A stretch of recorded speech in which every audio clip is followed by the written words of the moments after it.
Bonjour.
Bonsoir à tous, bienvenue à la 5e édition des Trophées de la communication et de la presse de Normandie.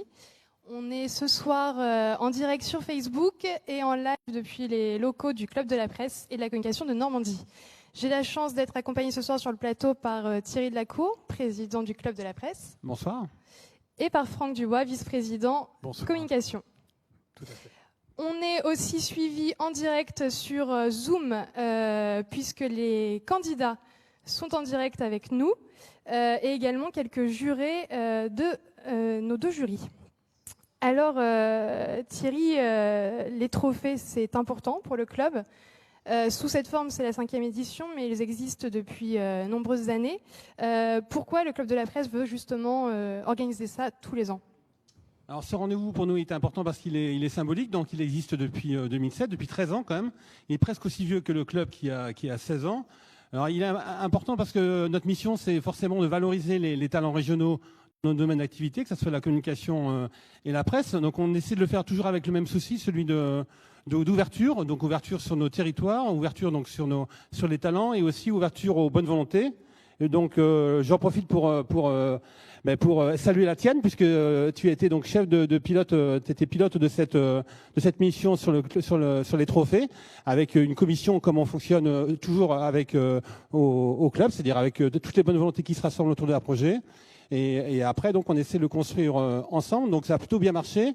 Et cet esprit d'ouverture, il se concrétise avec justement un peu une édition spéciale. Alors, de par sa forme, forcément, mais aussi de par ses jurys, puisqu'on a ouvert pour la première fois à des jurys donc de clubs de la presse et de la communication de la France entière. Donc, c'est à la fois des communicants et des journalistes de la France entière qui ont jugé les candidats d'ici. Donc, c'était la première fois, et je pense que c'était plutôt une très bonne idée, qui était d'ailleurs, je crois, la tienne. Et également, donc, on a ouvert sur un jury des jeunes, donc des étudiants en communication du lycée Jeanne d'Arc et également de l'ISCOM. Donc ça aussi, c'est important pour nous, la jeunesse. On travaille, c'est une part d'activité importante du club, donc on tenait à le saluer avec ce jury. Et enfin aussi aux adhérents, puisqu'il y a deux prix qui ont été donc sélectionnés par les adhérents, donc le prix, je crois, photo et le prix branding. Donc ça aussi, je pense que ce mélange-là est particulièrement détonnant, et c'est d'ailleurs pour ça peut-être aussi qu'on a un nombre record de candidats, puisqu'il y en a eu 89. Donc je pense que c'est vraiment une édition qui, malgré son caractère un peu improvisé, est particulièrement intéressante et je pense même historique. Oui, c'est ça. Tu disais 89 candidatures. On avait déjà battu le record l'année dernière. On le bat de nouveau cette année. Donc c'est plutôt agréable de voir cette dynamique sur toute la région. Je profite de ta présence ce soir. Le gros événement de la soirée, ce sont les trophées. En janvier, on aura un autre événement d'ampleur. 2021, c'est l'année électorale, mais aussi pour le Club de la Presse. Tout à fait. Donc le Club de la Presse compte quelques 350 adhérents, et donc tous les 2 ans, donc on renouvelle notre conseil d'administration qui est composé de 20 membres. Et donc là, donc on arrive à échéance donc en janvier. Donc le 28 janvier, il y aura une assemblée générale. Et donc on invite en fait tous ceux qui sont intéressés par notre travail, qui est vraiment un travail collectif, à se déclarer candidat pour participer justement à cette œuvre. Surtout que c'est une année importante, puisque donc il y a pas mal de membres du CA, ou plutôt du bureau, qui ont choisi de passer à autre chose, en tout cas de ne plus avoir des fonctions de vice-président ou de président. Donc c'est par exemple mon cas, puisque moi je suis président depuis maintenant bientôt 7 ans, et donc je pense qu'il est temps justement de transmettre à d'autres personnes pour continuer à enrichir le club. Donc j'invite tous les gens qui sont intéressés par ce travail et par cet échange justement entre nos deux métiers à se manifester donc très bientôt, avant la fin de l'année. Donc tout simplement en contactant le club par mail ou par téléphone. Bien, je pense que le message est passé. On va commencer. On a donc la presse et la communication. On va commencer par la catégorie presse. Donc, comme on vous l'expliquait, on a intégré cette année des jurys. Et donc, pour ce jury presse, on avait la chance de compter 3 membres. Un jury qui s'est retrouvé via Zoom mercredi 4 novembre. Nous avions Dominique Antoni, qui est vice-président du Club de la Presse d'Occitanie et qui est également membre du Conseil économique, social et environnemental d'Occitanie et ancien journaliste. Nous pouvons également compter sur Martin Pierre, qui est membre du Club de la Presse d'Auvergne, journaliste spécialisé notamment dans l'éducation aux médias. Et Stéphane de Vandereuve était également avec nous. Il est coprésident du Club de la Presse de Bretagne et c'est également le rédacteur en chef de Terragora, qui est un site d'information sur la santé. Donc c'est ce jury qui s'est réuni et qui a pu étudier l'ensemble des catégories. Et nous allons directement débuter par la première catégorie. Le premier prix, il concerne les reportages ou enquêtes publiés dans un média non institutionnel print. Pour cette catégorie, les nommés sont Alice Patin de Paris-Normandie avec Déborah la miraculée du coronavirus, Audrey Cliquet de Paris-Normandie avec Sur les traces de l'ennemi public numéro 1, Jacques Mérine dans l'Eure, Claire Garnier au port du Havre, le spectre du déclassement, Dorothée Brimont, un savoir tout en rondeur, Jean-Christophe Lallet de Ouest France avec le photographe syrien a fui les bombardements. Jérémy Châté pour le Paris-Normandie avec à Évreux, le coronavirus a emporté Jacques et Ginette en 2 jours, le deuil est impossible. Joël Dunoyer d'Intermédiès pour un entretien avec Ahmed El Galaï, prix Nobel de la paix avec l'article « L'autre, c'est aussi moi ». Olivier Cassio pour 2 articles pour Liberté Dimanche. Le premier, confiné dans 9 mètres carrés, et le second, bac, mention, rabais. Et enfin, Robin Dussène du Courrier Cauchois avec Dans la peau de Virginie, auxiliaire de vie, passionné et déconsidéré. Et le gagnant de cette catégorie, c'est Claire Garnier pour son article Au port du Havre, le spectre du déclassement. Je crois que Claire Garnier est avec nous en direct sur Zoom. Je vois des petits applaudissements virtuels, c'est formidable. Tout à fait. C'est la troisième fois que Claire gagne ce prix, je crois. C'est ça, Claire est une habituée du prix, en effet. Le jury a relevé sur votre article une qualité d'écriture qui permettait de vulgariser un sujet technique où de nombreux chiffres sont intégrés avec beaucoup de fluidité. Est-ce que vous pouvez nous parler un petit peu de l'origine de cet article et du pourquoi? En effet, je vais vous parler un petit peu du making-of de cet article. À vrai dire, je l'ai proposé aux Échos après avoir vu sur un site spécialisé qui s'appelle, je crois, j'ai oublié son nom, c'est un analyste danois qui avait repéré que 3 millions de conteneurs équivalent 20 pieds avaient été retirés des lignes Asie-Pacifique en très peu de temps. Et je me suis dit que cela aurait des conséquences sur le port du Havre. Alors, je l'ai proposé aux Échos et l'enjeu, vous pointez le vrai problème, l'enjeu, c'était d'intéresser et le journal et des lecteurs à un sujet aussi technique. Parce que dans notre jargon de journaliste, le portuaire, c'est tout sauf sexy. Et donc, c'était vraiment un défi pour moi de réussir à intéresser et le journal et les lecteurs à un sujet qui n'est pas vendeur de prime abord. Et donc, la mission, c'était d'intéresser le lecteur avec ce sujet technique et en même temps de faire passer le message qui était que le message économique, c'est-à-dire que le port du Havre allait souffrir des mesures liées à ce confinement général. Alors, comment je m'y suis prise ? Alors, comme je connais un petit peu l'univers du shipping, comme on dit, et l'univers portuaire, j'ai quelques contacts dans le milieu, mais il fallait vraiment que toutes ces personnes-là veuillent bien s'exprimer clairement, etc. Et surtout, il fallait que les personnels dockers, qui ne s'expriment pratiquement jamais dans la presse, veuillent bien s'exprimer parce qu'ils sont partie intégrante des ports, puisque ce sont les employés des entreprises de manutention. Donc, ce sont eux qui sont à la manœuvre dans les cales des navires et sur les terminaux portuaires.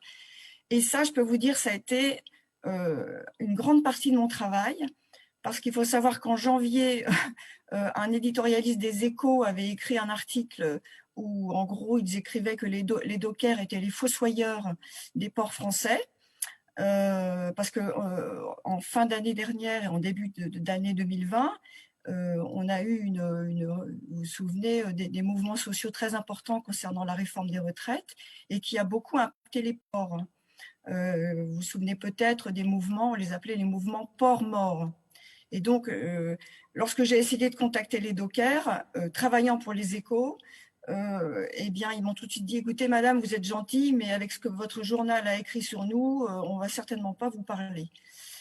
Bon, je me suis dit que les cheveux blancs, ça avait quand même quelques atouts parfois, et l'expérience aussi. Et donc, je n'ai pas perdu patience et je leur ai dit, écoutez, moi, mon boulot n'est pas de donner une opinion sur les dockers, ni les employés des ports, mais d'expliquer comment marche un port et surtout en ce moment. Donc, Paris réussi. Je leur ai dit, écoutez, si vous avez un souci, je vous ferai relire vos citations, et c'est ce qui s'est passé. Donc, voilà. Donc, le pari est réussi. Pardon ? Le pari est réussi. Ben, écoutez, merci. Alors, enfin, l'enjeu n'était pas que de joindre les dockers. Hein. Il fallait aussi, par exemple, que le directeur du port du Havre, M. Morand, parle avec des termes simples et explique concrètement quelles étaient les conséquences et des mouvements sociaux et de la crise sanitaire. Et en parlant longtemps avec lui, ben, j'ai réussi en effet, à ce qu'ils disent des choses tout à fait concrètes et intéressantes, avec des phrases très fortes que Alors Claire, je vais me permettre, je vais vous donner le nom savoir ce que vous avez gagné dans ce prix, c'est important. Vous remportez une nuit et un repas pour deux à l'hôtel Spa La Licorne à Lyons-la-Forêt. C'est un prix qui est sponsorisé par notre partenaire Rouen. Ville de Rouen, pardon, excusez-moi. Et j'en profite pour vous rappeler que tous ces articles, vous voyez des extraits sur l'écran, mais vous pourrez les consulter directement sur le site des trophées. Claire, on pourrait parler pendant longtemps de cet article. Ce que je vais faire, c'est que vous avez vu, je suis un petit peu passionnée et je me suis un petit peu laissée emballer. C'est bien normal, c'est bien normal. Ça nous a donné envie de le lire plus en détail. Félicitations à vous et à très bientôt. Merci.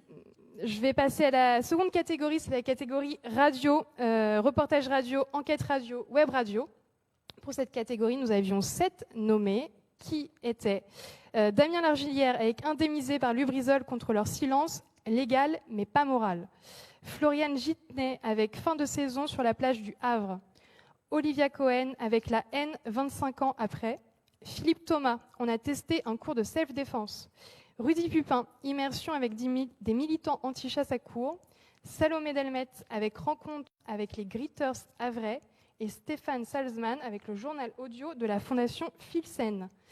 Et le gagnant de cette catégorie, c'est Rudy Pupin pour France Bleu Normandie avec immersion avec des militants anti-chasse à cour. Je vous propose qu'on écoute un extrait de ce reportage. À tout hasard, auriez-vous croisé l'équipage de la chasse à cour? Au volant du partenaire Maggie, cette militante anti-chasse questionne les promeneurs. Avec Nicolas, Vincent et le jeune Nolan, 10 ans, ils tournent dans les bois à la recherche des chasseurs. Là en fait on a repéré un 4x4 qu'on a déjà vu, donc on va essayer de le suivre, voir où il a pu se garer, voir s'il a levé des barrières, si on trouve encore le point de départ. C'est le début pour nous, c'est trouver le point de départ de la chasse. Ils sont pas discrets, donc tôt ou tard on arrive à les trouver. Mais cela prend quand même un certain temps. Au bout de 2 heures de rondes et de fausses pistes, des vannes apparaissent enfin sous les arbres. On s'équipe, on descend. Alors, bien sûr, ce reportage sera visible en totalité sur le site. Le jury sur ce reportage a relevé que c'est un reportage bien construit qui racontait une belle histoire entre les pour et les contre de la chasse à cour. Et le traitement subtil et humain permettait de sortir des sentiers battus. Je crois que Rudy est avec nous en live. Bonjour, vous m'entendez? Oui, on vous entend. Félicitations. Oui, très bien. Peut-être un petit peu mal, non? Merci beaucoup, c'est gentil. Alors, vous l'avez dit justement, c'est un reportage qui était, vous dites bien construit, mais aussi peut-être un peu différent de ce qu'on peut entendre parce que finalement, ce reportage, c'était une grande surprise. Ça s'est produit juste après une agression à Ardouval, donc dans la forêt des Houilles, en Seine-Maritime. Et il se trouve qu'il n'y a pas eu vraiment d'affrontement entre les deux camps, si je puis dire, entre les chasseurs et les anti-chasses. Alors qu'on aurait pu croire à des virulences de la part des deux camps. C'était quand même, il y a eu beaucoup de discussions entre les deux camps, ce qu'on pourrait ne pas imaginer. Et ce qui était aussi intéressant, c'est de suivre, parce que c'est difficile, on le sait, dans le milieu de la chasse, de suivre des chasseurs qui ont des a priori vis-à-vis des médias et qui sont souvent hostiles à ce qu'on les suive. Ici, on a pu en trouver et c'était intéressant justement de suivre des anti-chasses.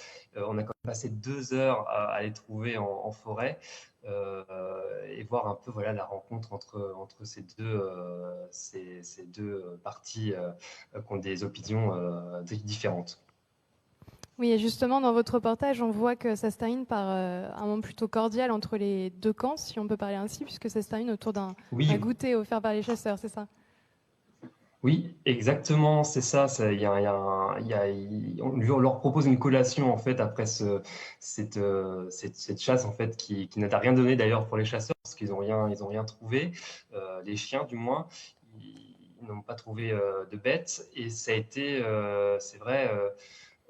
Plutôt étonnant qu'à la fin, alors je ne sais pas bien sûr s'il y avait aussi ma présence et qu'il faut relativiser, etc. Mais c'est pas la première fois, m'ont-ils dit, des antichasses qu'on leur propose ce genre de collation à la fin. Donc c'était assez étonnant et puis ça peut aussi, ça sort un peu des sentiers battus parce qu'on n'a pas l'habitude d'entendre des reportages aussi, on va dire, bienveillants, enfin du moins des deux côtés, quoi. Il y a eu beaucoup de bienveillance et d'écoute de la part des deux camps, donc c'était assez étonnant du moins.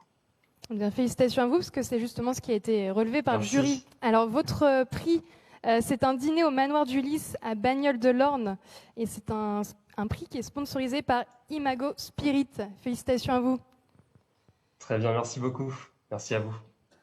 Le troisième prix de la soirée, c'est la catégorie reportage télé, enquête télé, web TV. Pour cette catégorie, nous avions 7 nommés qui sont Antoine Santos avec Solidarité pendant le confinement. Cette coiffeuse s'est engagée auprès de la Croix-Rouge pour aider les plus fragiles. Dorothée Brimont, De l'art dans les mains. C'était l'épisode 7 sur 8 épisodes en tout avec le métier d'artisan chaumier. Félix Bollez avec Un an après l'incendie de Lubrizol. Florent Turpin, David Hockney, la superstar de la peinture en Normandie. Gwenaëlle Louis et Stéphanie Lemaire avec la Silver Santé Studie, Comment bien vieillir. Pierre-Marie Puot, La Normandie, Nuit sauvage. Et enfin Stéphane Salzman avec Les Rosalies. Et pour cette catégorie, le gagnant, et plutôt les gagnants, sont Gwenaëlle Louis et Stéphanie Lemaire avec la Silver Santé Studie, Comment bien vieillir pour France 3 Normandie. Je vous propose qu'on regarde un extrait.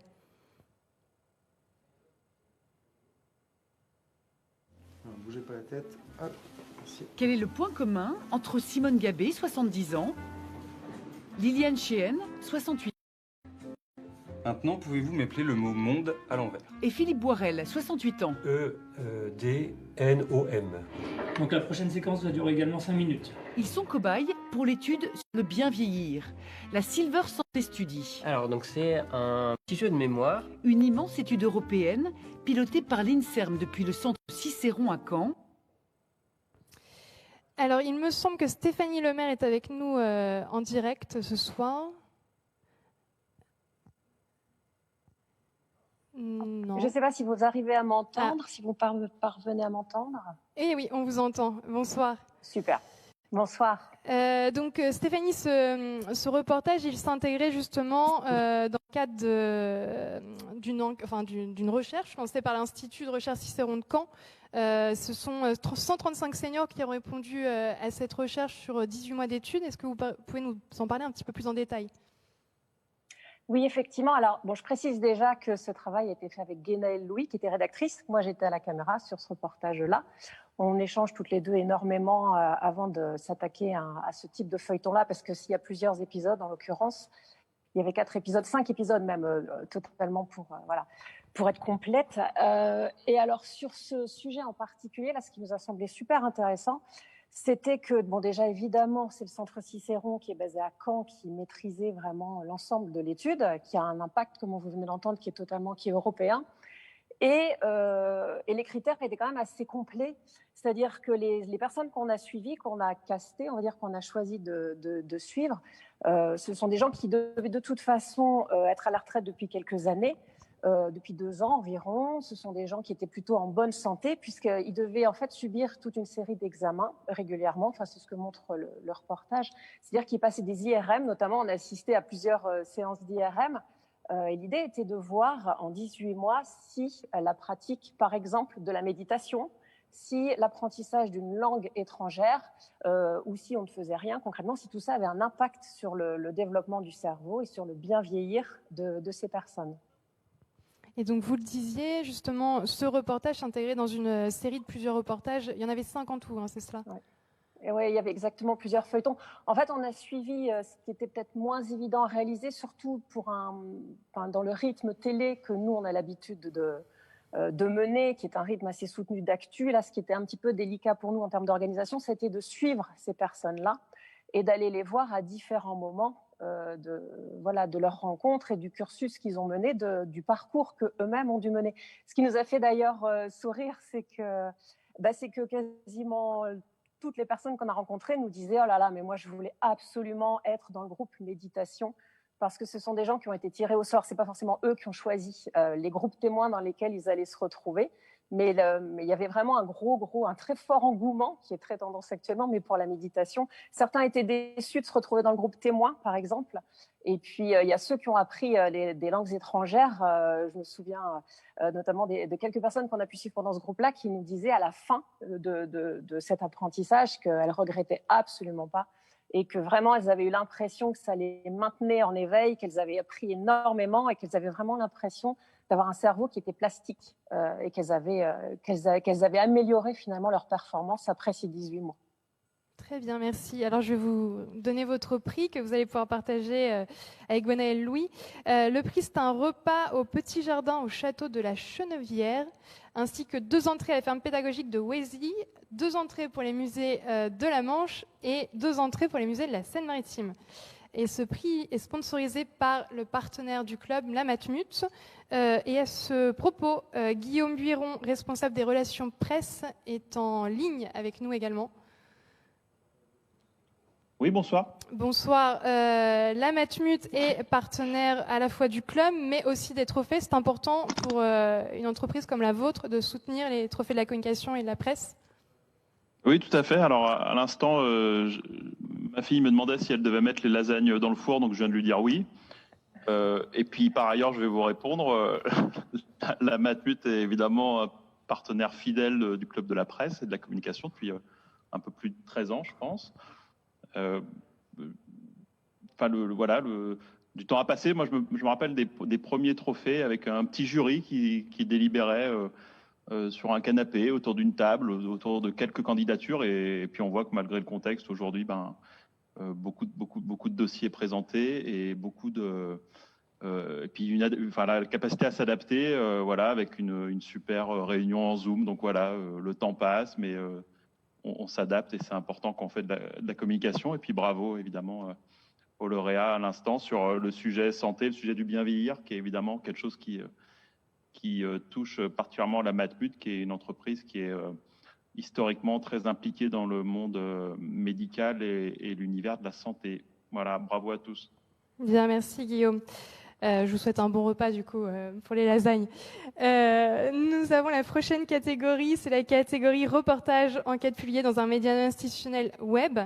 Pour cette catégorie, nous avons 4 nommés qui sont Marc Braun de la Normandie au Sénégal, MDI ou l'entreprise en partage, Marilène Kerr, le trouble business d'un entrepreneur local, Raphaël Tual avec comment le port du Havre est devenu la porte d'entrée de la cocaïne en France et Simon Gouin avec 28 jours en néonate. Et le gagnant de cette catégorie, c'est Raphaël Tual avec comment le port du Havre est devenu la porte d'entrée de la cocaïne en France pour 76 actus. Le jury sur cette catégorie a relevé que c'était un article très efficace puisque didactique, diversifié et très bien écrit.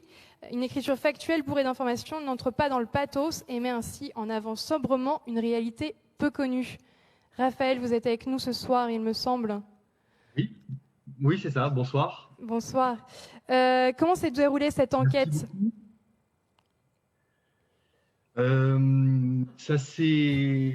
D'abord, c'est parti d'une volonté de faire travailler 3 rédactions qui sont celles du Havre, de Rouen et de Pont-Audemer. C'était la volonté de notre directeur, Jérôme Morinière, donc de pouvoir proposer du contenu de qualité sur un média gratuit.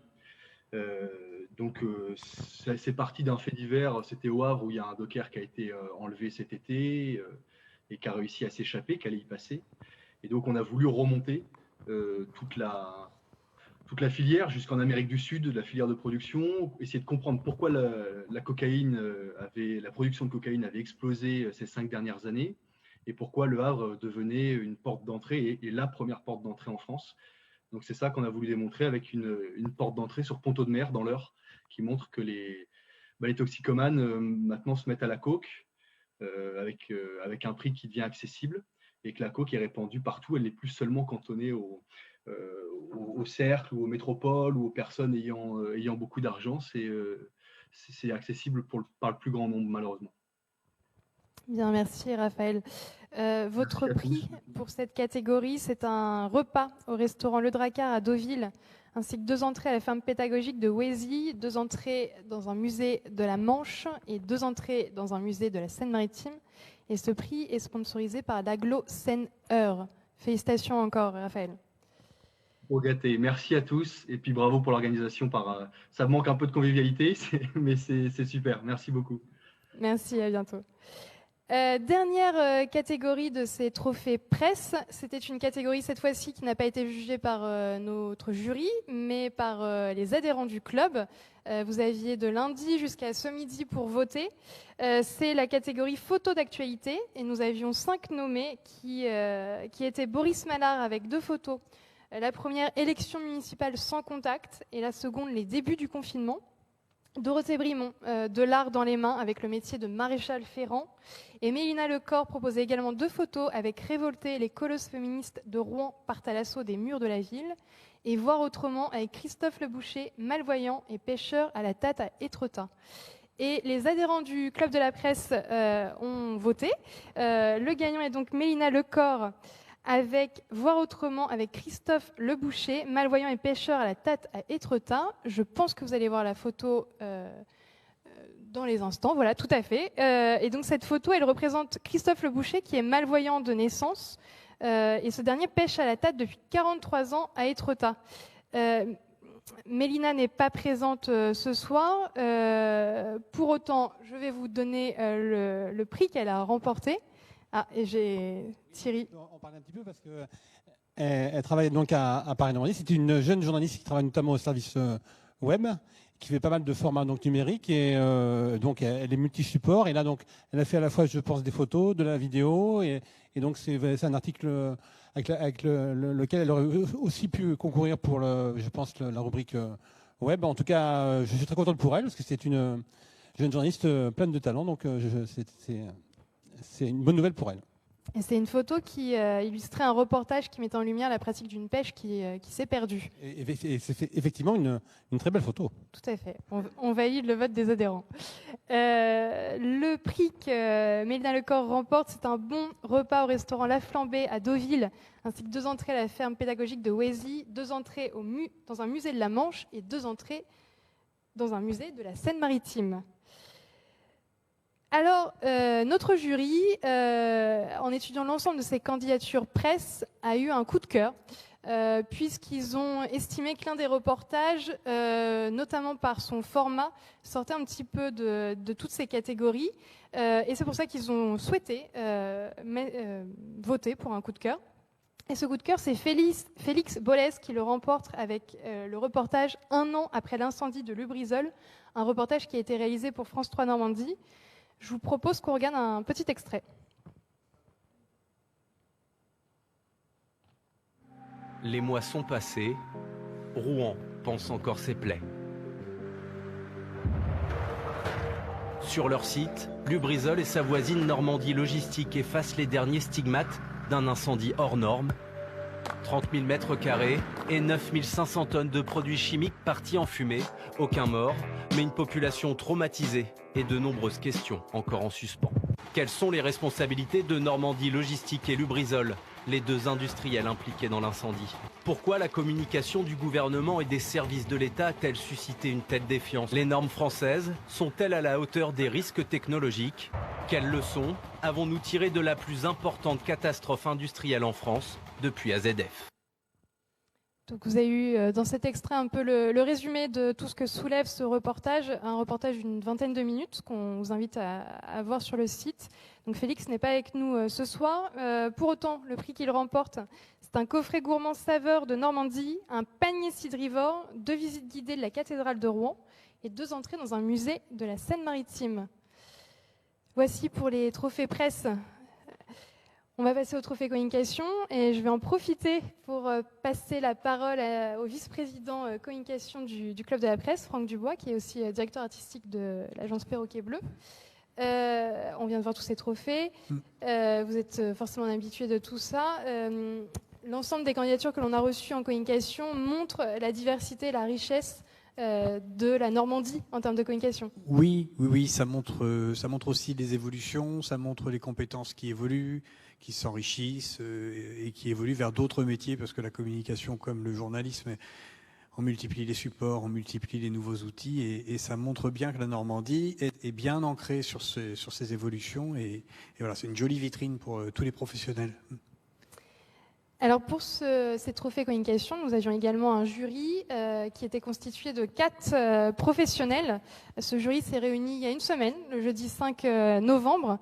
Ce jury était constitué de Johanna Robic, qui est secrétaire générale du Club de la presse de Bretagne et également chef de projet communication à l'Université de Rennes. Sophie Molina, qui est vice-présidente du Club de la presse d'Occitanie et responsable communication externalisée indépendante. Yolande Thomasin, qui est administratrice du Club de la presse de Strasbourg Europe et gérante de CEO Conseil. Et Marie-Laure Joblon, qui est administratrice du Club de la presse d'Auvergne et responsable relations médias et communication externe du groupe Limagrin. Et j'en profite pour remercier vivement ces clubs de la presse qui se sont, à travers la France, joints avec nous. C'est vrai que le travail collaboratif entre les clubs se fait régulièrement, mais on a su, encore une fois, on a pu compter sur eux lors de ces trophées, donc merci à eux. Première catégorie de ces trophées communication, c'est la catégorie affichage. Nous avions 5 catégories dans 5 nommés dans cette catégorie. Les nommés étaient les suivants. L'agence 1517 avec Tous à vélo pour le Havre Seine Métropole. Asgard pour Fromage AOP de Normandie. Le département de la Seine-Maritime avec la fibre dans les collèges.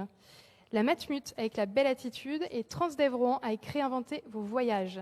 Et le gagnant de cette catégorie, c'est l'agence 1517 avec la campagne Tous à vélo pour le Havre Seine Métropole. Sur cette campagne, le jury a relevé que c'était une campagne agréable, simple et lisible, et le design étant dans l'air du temps avec l'intégration des infographies qui étaient vraiment intéressantes. Alice Levard, qui est chargée d'affaires et de communication au sein de l'agence 1517, est avec nous. Oui, je la vois. Non. On ouvre le micro. Là, c'est bon, vous m'entendez ? Parfait, on vous entend. Il a fallu réagir vite avec la crise sanitaire et notamment communiquer sur ces pistes cyclables, ces nouveaux itinéraires cyclables. Est-ce que vous pouvez nous commenter un petit peu le choix graphique que vous avez fait pour cette campagne ? Oui, alors effectivement, il a fallu faire vite. Ça a été un projet qui a été réalisé en urgence et grâce à la patte de Marie, notre graphiste, on y a apporté quelque chose de frais. Le but, c'était de ne pas être dans l'anxiogène, mais vraiment de donner une dynamique et une envie sur un sujet qui est important. Le vélo, c'est un peu le moyen de transport qui est sain, écologique, pratique. Donc, il fallait vraiment mettre l'accent sur ça. Pourquoi on n'a pas utilisé la photo ? Parce que les photos avec les masques ou dans l'environnement, il fallait quelque chose qui se détache vraiment et qui soit, comme je le dis, frais, dynamique et surtout informatif. D'où le travail d'infographie. Ça a été un énorme travail de mise en page. Alors, c'est une infographie pour info qui a été affichée en rue piétonne. Donc, il y a beaucoup d'infos, mais il y avait le temps de le lire quand on passait en marchant ou à vélo. Enfin, voilà, c'était un choix vraiment très graphique de passer uniquement par l'illustration, mais c'est un peu notre touche chez 1517. On aime bien ça. Bien, félicitations à vous. Le prix que vous avez remporté, ce sont 2 accès VIP au prochain meeting d'athlétisme de Sauville-les-Rouen, ainsi que 2 entrées à la ferme pédagogique de Wézy, 2 entrées dans un musée de la Manche et 2 entrées dans un musée de la Seine-Maritime. Le prix est sponsorisé par notre partenaire, le Crédit Agricole Normandie Seine. Félicitations encore à vous, Alice. Merci beaucoup et c'est assez rigolo parce que je viens d'une famille d'athlètes, donc je pense que ça risque de faire des heureux. Je pense que le meeting va vous plaire. Deuxième catégorie communication, c'est la catégorie communication audiovisuelle. Nous avions 11 nommés qui étaient l'agence 1517, une nouvelle fois avec Coupable French Tartinable, ActuaProd avec le film de la mairie annexe de Graville, Camembert Productions avec la vidéo YouTube de sensibilisation à l'entrepreneuriat, le centre hospitalier de Dieppe qui proposait 2 vidéos, la première en immersion au cœur de l'hôpital et la seconde c'est l'or de faire connaissance, le conseil départemental de la Manche avec épilogue du confinement et une seconde vidéo, ne les oublions pas, Nautil Productions avec Rouen plein les yeux, l'office de tourisme de Fécamp avec Fécamp vous attend, Partenaire d'avenir avec Natura 2000 et Pause musique, scène éphémère dans des lieux extraordinaires. Et le gagnant de cette catégorie, c'est le conseil départemental de la Manche avec épilogue du confinement avec l'agence Biplan Doc. On regarde un extrait.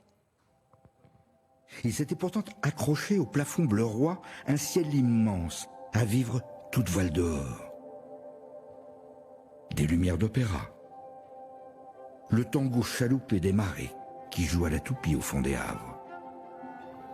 Les grandes orgues du vent. du jazz sous les pommiers. Des grands soirs paisibles, des petits matins mentelés. 1000 raisons de mettre le nez à la fenêtre.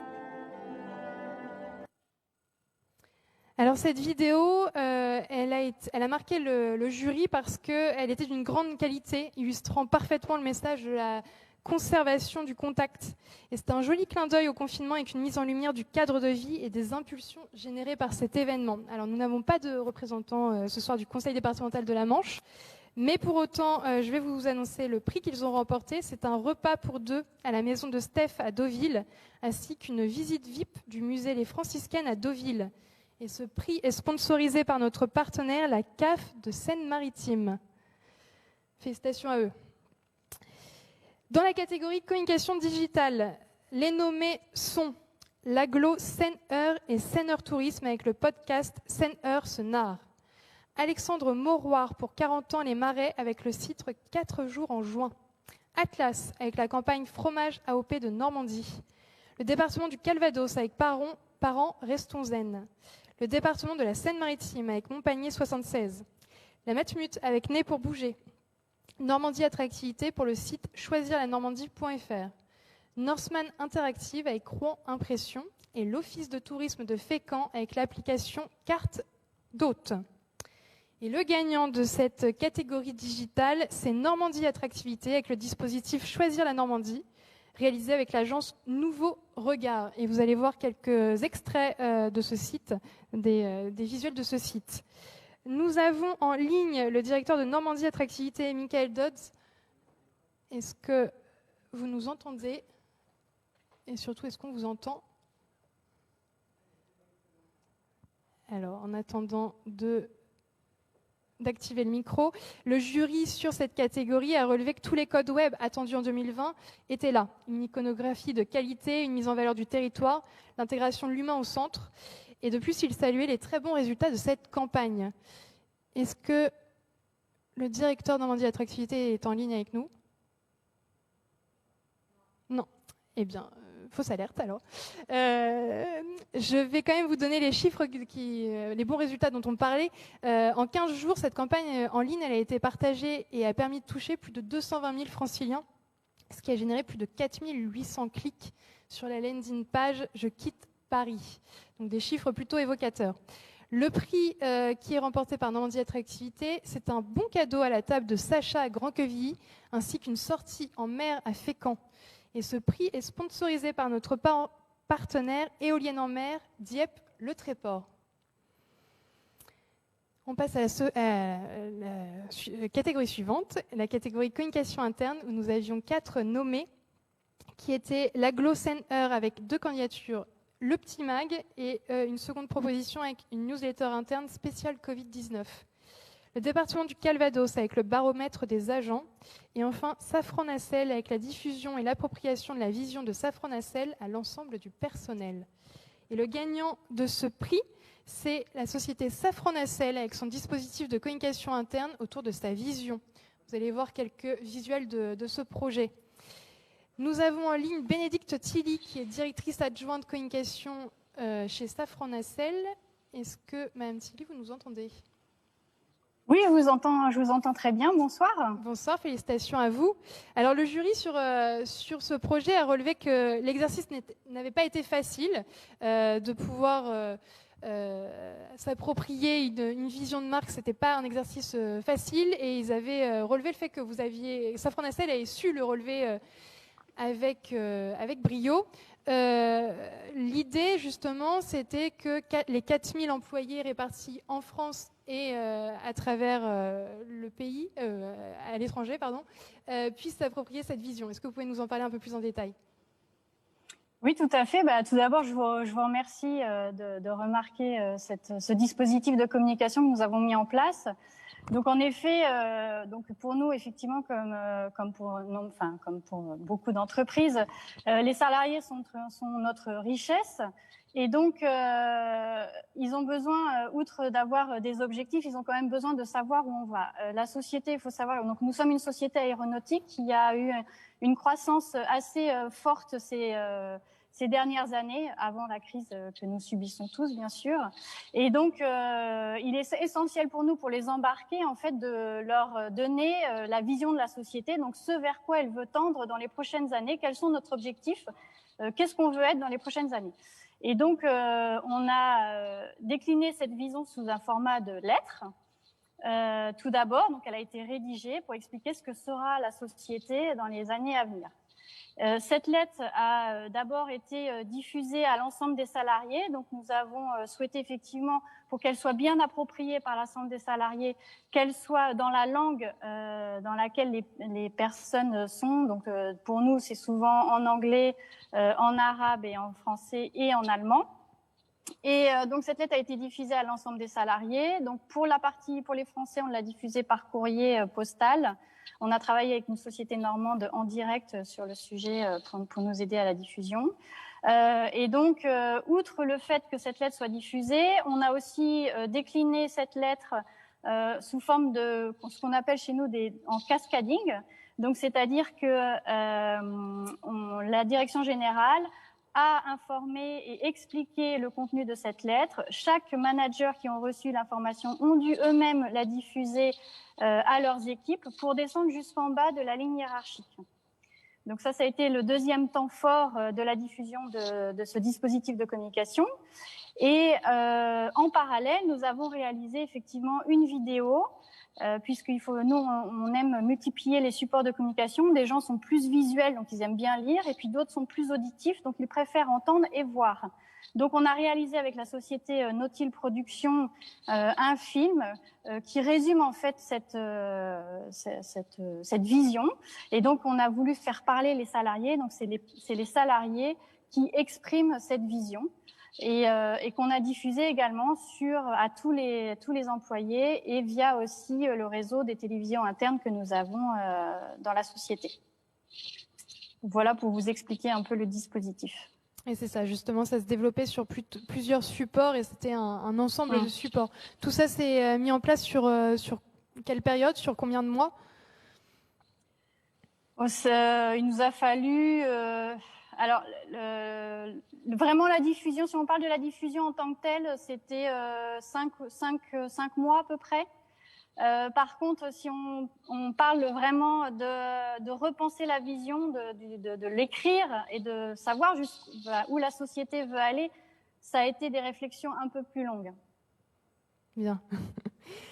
Sur cette catégorie, le prix que vous remportez, c'est un bon repas au restaurant Le Central à Deauville, ainsi que 2 entrées dans un musée de la Manche et 2 entrées dans un musée de la Seine-Maritime. Et ce prix est sponsorisé par la CARSAT Normandie. Félicitations encore. Merci beaucoup à vous et merci au Club de la presse et de la communication de Normandie. Merci. Catégorie suivante, la catégorie édition. Les nommés sont l'agence Pupitre avec Et Après, la revue des entrepreneurs résilients. Le centre hospitalier de Dieppe avec Hop Info. Heure Tourisme avec le plan d'action 2019-2021. La fondation Lénie avec le livret d'accueil pour enfants. Compte Fil avec le totem automatique Normandie impressionniste.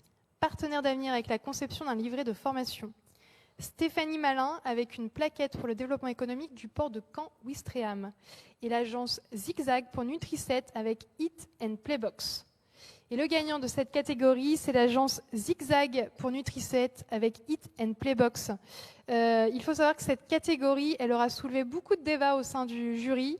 Je pense que c'est d'ailleurs la catégorie qui a le plus lancé de débats. Le jury a relevé pour ce support qu'il était malin, de bonne qualité, graphiquement esthétique et qu'il lui semblait porteur. Johanna Battista, qui est chargée de projet au sein de l'agence Zigzag, est en ligne avec nous. Bonjour, vous m'entendez ? Oui, on vous entend. Il y avait un jeu d'équilibriste à faire entre développer un tel projet tout en impliquant aucun surcoût à l'achat et aucun impact sur la chaîne logistique. Le défi est relevé ? Alors, donc, tout d'abord, j'aimerais préciser que je n'ai pas travaillé sur ce projet. C'est Christophe Moreau qui a travaillé sur ce projet. Donc, il ne pouvait pas être là ce soir. Donc, c'est moi qui ai pris sa place. Aujourd'hui, je pense que l'enjeu est relevé parce que Nutriset renforce, grâce à cette solution, son action, donc de donner un apport nutritionnel journalier par ces produits enrichis. Et surtout, il apporte à ça donc, le fait que l'enfant puisse s'enrichir aussi grâce au jeu, et le jeu qui permet de développer des milliers de connexions cérébrales chez l'enfant. Et c'est vraiment un apport en plus dans une valeur ajoutée pour les produits de Nutri7. Oui, c'est ça, parce que l'idée était de favoriser le développement cognitif des enfants via ces supports. Exactement. Alors le prix que vous remportez, c'est une visite VIP pour 2 personnes à l'hippodrome de Deauville-la-Touque, un jour de course. Et ce prix, il est sponsorisé par l'IDEFI. Félicitations encore, vous pourrez transmettre à votre collègue qui a travaillé sur ce projet. Très bien, merci à vous. Sur la catégorie événementielle, relations publiques, les nommés sont Agiter du bocage pour RP de la Marche Immobilier, carrément bien. Asgard avec la journée presse pour les fromages AOP de Normandie. Quand la mer, Calvados Attractivité avec Quand Calvados, cultivons l'essentiel. Le département de la Seine-Maritime avec la naissance du Pandarou. Le département du Calvados avec les Equidays. JB Conseil avec plan de relance de la filière cidricole de la Normandie. Matmut avec Ensemble Agissons. Néodigital avec le Club Extraordinaire. Partenaire d'avenir avec l'Assemblée Générale de l'Ordre des Experts Comptables. TST Radio avec The Not Very Late Show et la ville de Rouen avec la fête du commerce. Et le gagnant de cette catégorie, c'est le département du Calvados avec l'événement Equidays. Le jury a relevé que c'était un événement qui cochait toutes les cases puisqu'il était à la fois complet, esthétique et tout public. Nous avons Myriam Kimmel, qui est directrice communication au sein du conseil départemental du Calvados, qui est en ligne avec nous. Myriam, vous nous entendez ? Oui, très bien, bonsoir, merci beaucoup. Bonsoir. Les Equidays, c'est un événement départemental qui existe depuis, qui a été créé en 91, qui s'est arrêté ensuite en 2014, et pour son grand retour en 2019, vous aviez justement cette volonté de le régénérer, si je peux dire. Comment vous avez fait tout ça ? Alors justement, on a voulu préserver l'esprit de l'événement qui était de valoriser la filière et de faire vivre le cheval aux 4 coins du territoire, tout en changeant le format. Donc avant, on était sur un format très long qui était sur plus d'1 mois avec des animations sur tout le Calvados. Là, on l'a concentré sur 5 jours en maintenant ce principe d'animation où les acteurs de la filière ont pu se mobiliser et proposer des portes ouvertes, des activités, des randonnées, des découvertes. Et à côté de ça, la nouveauté, c'était de proposer un village itinérant qui allait dans 5 villes du Calvados pour proposer des animations gratuites et puis une grande parade dans les rues de chacune de ces villes. Voilà, vous voyez les images là, avec le cheval vapeur notamment. Dans l'idée, c'est vraiment l'enjeu, c'est de parler au plus grand nombre et d'aller sensibiliser le grand public sur un des ADN de notre département qu'on partage avec d'autres, avec toute la Normandie. Voilà, mais c'était aussi de réinstaller l'événement et là, on prépare du coup l'édition 2021. Et parce que l'idée justement maintenant, c'est de plus le faire chaque année, mais tous les 2 ans, c'est ça ? C'est de le faire tous les 2 ans pour prendre le temps aussi d'avoir un rendez-vous assez fort. Ça mobilise beaucoup les acteurs de la filière, donc on ne voulait pas non plus les essouffler en le remettant tous les ans. Et puis aussi, on n'a pas que cet événement-là qu'on porte de A à Z, donc c'était aussi pour permettre aux autres événements sur d'autres thématiques d'avoir lieu. Il faut savoir que sur les Equidays, on a mobilisé pendant les 5 jours une centaine d'agents qui ont été volontaires pour venir filer un coup de main. Voilà, donc c'est aussi un projet interne qui mobilise de manière transversale et c'est cette dimension-là qui nous intéresse aussi dans le projet. Très bien, félicitations à vous. Le prix que vous remportez, c'est un apéritif au bout du monde de Sainte-Adresse, suivi d'une nuit à l'hôtel Oscar du Havre. Et ce prix est sponsorisé par le Crédit du Nord. Bravo encore. Merci beaucoup, merci. Catégorie branding, identité de marque. Cette catégorie, elle était également soumise au vote des adhérents. Nous avions 7 candidatures qui étaient les suivantes. L'agence 1517 pour A&Co, perspective d'intérieur. L'aglo Seine-Heure pour l'aglo solidaire, les 4 S. Agiter du bocage pour le branding du Festival des Grandes Marées. Asgard avec le branding pour le cidre du Perche. CG Graphisme avec l'identité visuelle pour les 3 soldats blancs. L'Institut international des droits de l'homme et de la paix avec leur nouvelle identité visuelle réalisée avec l'agence Encore Bravo, et Safran Nacelle avec le repositionnement de l'identité de marque en situation de crise. Et le gagnant de cette catégorie, c'est l'Institut international des droits de l'homme et de la paix avec leur nouvelle identité visuelle qui a été réalisée avec l'agence Encore Bravo. Et vous voyez le visuel actuellement. Ève Ménil-Letellier, qui est chargée de communication, est avec nous ce soir. Oui, bonsoir. Alors, bonsoir. Ma caméra ne fonctionne pas apparemment, je suis désolée. Bon, et ben écoutons, on voit les visuels en attendant. Oui, c'est le principal. Vous souhaitiez une nouvelle identité graphique sobre qui recentre sur l'essentiel, c'est-à-dire les méthodes de l'Institut, l'humain et l'éducation aux droits de l'homme. Est-ce que vous pouvez nous expliquer comment vous avez réussi à composer avec tous ces éléments dans le logo? Oui, alors effectivement, en fait, l'Institut existe depuis 11 ans maintenant. Et au début, avec des méthodes très scientifiques, très universitaires. Et c'est vrai que donc, dans le but de diffuser les droits de l'homme, et maintenant, on est de plus en plus vers des méthodes très... on vulgarise les droits de l'homme pour les rendre le plus accessibles possible. On travaille essentiellement dans des lycées auprès de jeunes publics. Donc, c'était vraiment... un objectif aussi de cette nouvelle identité visuelle, c'est qu'elle représente ces méthodes en fait qui soient beaucoup plus modernes et dynamiques. Et donc voilà, on avait plusieurs problématiques qu'on a posées avec donc Sarah Guillain de l'agence Encore Bravo. Et donc on a travaillé sur un logo beaucoup plus sobre, durable et puis moderne avec en fait ce petit jeu de pictogrammes. On a des modules en fait qui composent ce logo et on peut voilà, les construire, les déconstruire pour créer des pictogrammes, toucher à des thématiques liées aux droits de l'homme. Et voilà, je ne sais pas si ça répond correctement à la question. C'est vrai que c'est plus parlant quand on voit le visuel. Très bien. Et bien pour ce prix, vous remportez 2 places pour un concert de votre choix au Zénith de Rouen, ainsi que 2 entrées à la ferme pédagogique de Wézy et 2 visites guidées de la cathédrale de Rouen. Félicitations à vous. Merci beaucoup. Alors, nous avons fini les trophées de la communication. Nous avons désormais une nouvelle catégorie, si je puis dire, un nouveau trophée qu'on a ajouté cette année. Thierry, vous en parliez au début.